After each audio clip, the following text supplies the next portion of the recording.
dakuin natin si Bato de la Rosa, mga kababayan. Kasi dito, may sinasabi si Tobats. Ang sabi ni Tobats dito, mga bossing, ano?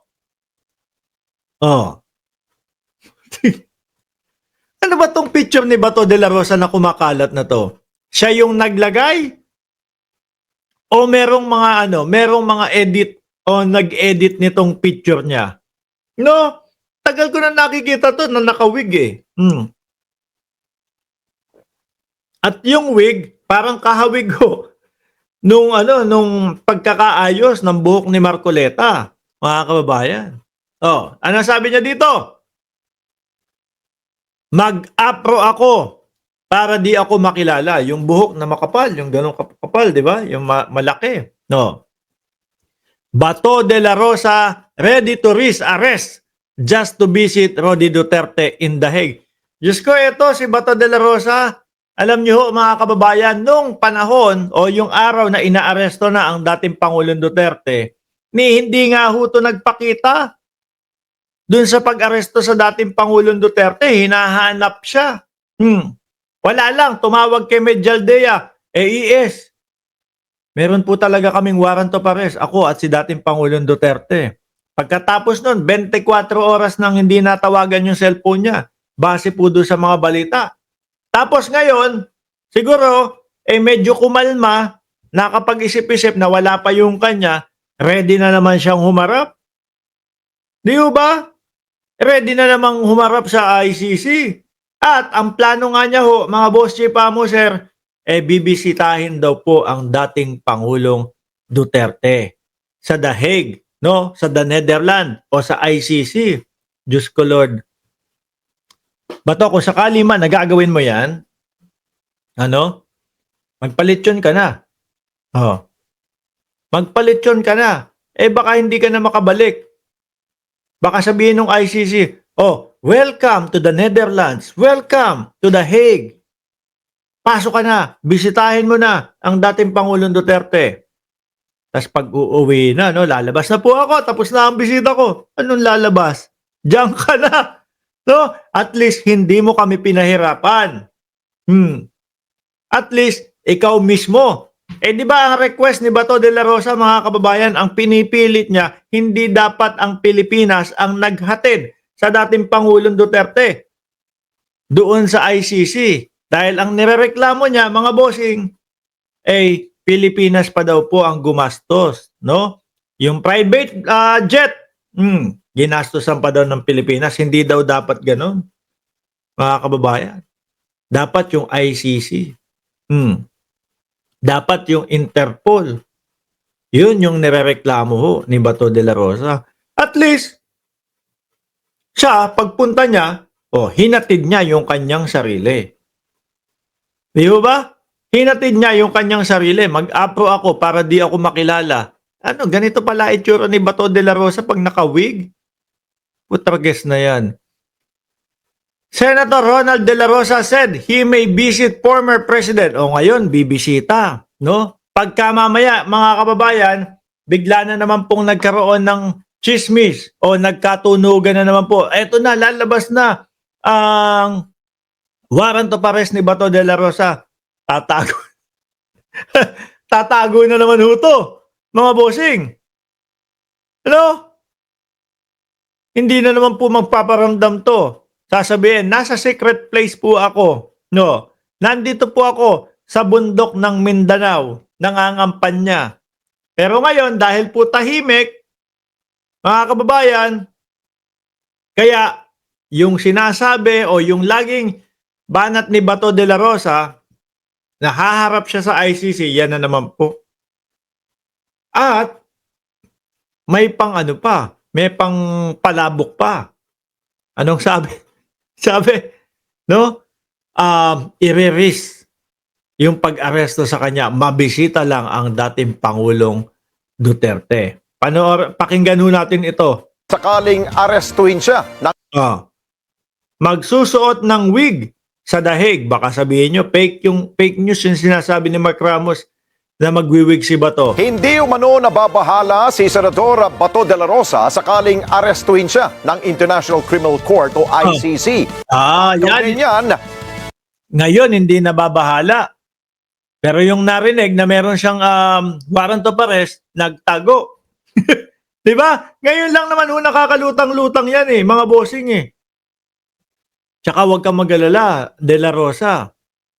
Kasi nung sa hearing ho ni Senadora Amy Marcos, hinahanap niya sila Torre O baka mamaya pagkalabas mo, tapos hawak na pala ni Torre yung warrant of arrest ng ICC, no?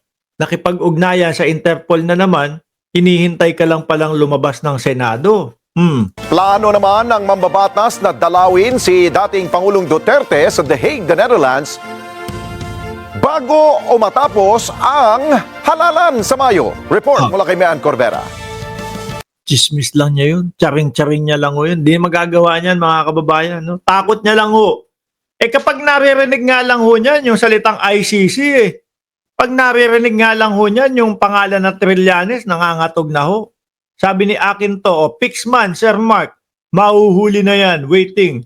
At sabi po ni Attorney Cristina Conti, mga kababayan, talagang pupusta siya ng 100 piso. Si Bato de la Rosa, ang susunod na lalabasan ng warrant of arrest, mga bossing. Mag-iisang buwan matapos maaresto si dating Pangulong Rodrigo Duterte noong March 11, nagpakita na sa Senado si Senador Ronald Bato de Mag-iisang buwan na ba yun? Ulitin nga natin. Di ba March 11? Oo nga, no? Ang bilis ng Ang bilis ng panahon. Ang buwan matapos Halalan sa Mayo. Report mula kay Mean Corbera. Mag-iisang buwan matapos maaresto si dating Pangulong Rodrigo Duterte noong March 11, March 11.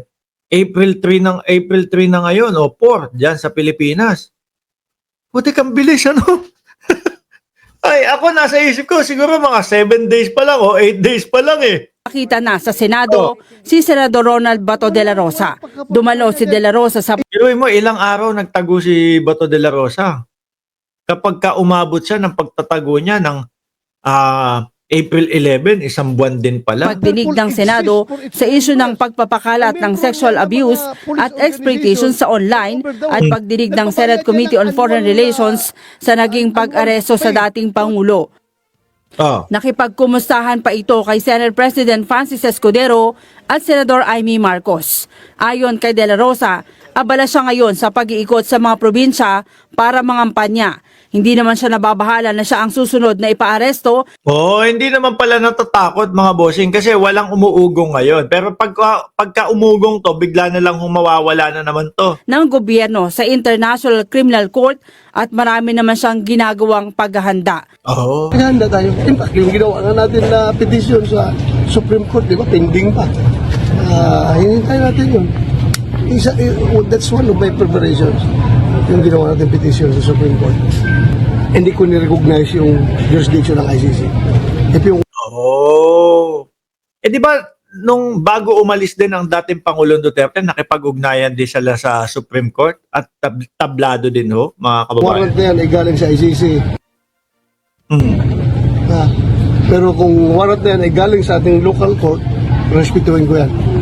Kapag galing sa Supreme Court o galing Tingin ko yung pagkakasabi ni Bato de la Rosa dito na kung galing sa local court, rerespetuhin ko yan. Kung galing sa ICC, kumbaga hindi di ba? Kung sakali na makipag-ugnayan na ulit ang ICC sa PNP, no? Kasi yan po yung ating kapulisan At naispatan si Bato de la Rosa, hindi niya rerespetuhin, may pagkakataon na manlaban to. Tama ho ba ako, mga kababayan? sa RTC, respetuhin ko yan. Pero kung galing sa ICC, Ayon sa Senador, susubukan niya mag-apply ng kanyang Schengen visa para personal na madalaw si dating Pangulong Duterte sa The Hague sa the Netherlands. Kung US visa, wala ka pa nga yata No? Siyempre, ganun din siguro ang iisipin niyan. Naku, ano yan? Wag ka na mag Schengen visa ba to? Bakit? Kahit wala kang visa, mukhang mapupunta ka naman sa The Hague. Mukhang mapupunta ka at tatanggapin ka doon sa sa The Netherlands, sa ICC. Gagawin niya raw ito bago o pagkatapos ng eleksyon, matalo man siya o manalo sa halalan. Pero pagbibiro ng senador, magsusuot siya ng wig para hindi siya makilala. Ganyan siguro talaga itsura ni Bato de la Rosa kapag ka nakawig na, ano? Sabi nung iba, kamukha ni Bayani Agbayani. Ano to? Hindi. Eto, tanong ko talaga. Inano ba to? Inedit lang to? Or talagang nagsuot siya, sinuot niya to? Katuwaan lang. Kasi ano parang totoo oh. Kaya kung mag-apply ng Schengen visa, kung isyuhan Wag na, sayang lang ang application mo doon. Kahit hindi ka mag-apply ng Schengen visa, pupunta ka pa din doon sa sa The Hague. ako, then maybe bago or pag may pagkakataon before election, sana makabisita man ako sa kanya. Sige lang, pwede nila ako doon. Pagpunta ako doon sa dahig, mag-wig ako. Mag-wig ako, bro. Nagbibiro ng ganyan yan, pero kabadong-kabado na yan. Mamaya yan, sisigaw na naman yan ng Mick Buddy. Hindi na ako makilala doon. Mayan Corvera para sa Mata ng Agila, matatag, matapang. Ngayon, mga kababayan. Wala to, no? Biruin mo kapag ka yung maingay yung usapin na meron siyang warrant of arrest, nawawala. Pero kapag ka yung walang nauulinigan na may warrant of arrest siya, pupunta daw siya doon. Matapang na naman mga kababayan. Ganyan lang yan. Sabi ni Ai Chang, 474 likes. Ang nanonood daw 1,200 pero 474 likes lang daw. Ano na po, mga kababayan. No, tapos na po tayo. Mamayang gabi ulit naka-live tayo. Kaya po, pindutin nyo na yung like button dyan upang sa ganon, mas i-share ni YouTube ang ating mga tinatalakay sa araw-araw. Muli po, maraming salamat and God bless po sa ating